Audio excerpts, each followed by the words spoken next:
ഇപ്പോൾ ഈ ഹൃദ്രോഗികളുടെ ഈ ഭക്ഷണത്തിൻ്റെ സംശയം ഒരിക്കലും തീരാറില്ല.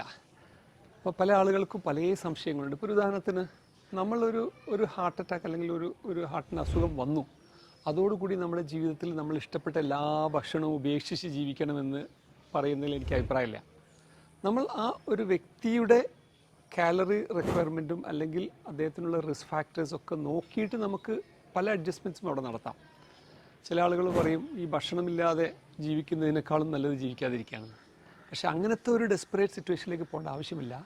ഒരു ഉദാഹരണത്തിന് ഒരാൾക്ക് എന്തെങ്കിലും ഒരു കൂടുതലായിട്ട് ഭക്ഷണം കഴിക്കണമെന്ന് തോന്നിക്കഴിഞ്ഞാൽ ഒരു പക്ഷേ നമുക്ക് ആ കാലറി ബേൺ ചെയ്യാനുള്ള ഒരു എക്സസൈസ് ചെയ്തുകൊണ്ട് അതിനെ കോമ്പൻസേറ്റ് ചെയ്യാൻ പറ്റും. എന്തെങ്കിലും ഒരു പാർട്ടിക്ക് പോയി കുറച്ച് അമിതമായിട്ട് കഴിച്ചു പോയി എന്ന് ഉച്ചയ്ക്ക്, അങ്ങനെ ഉണ്ടെങ്കിൽ രാത്രിയിലെ മീൽ വളരെ ലൈറ്റാക്കി അല്ലെങ്കിൽ സ്കിപ്പ് ചെയ്തിട്ട് നമുക്ക് ആ രീതിയിൽ അതിനെ മാനേജ് ചെയ്യാൻ പറ്റും.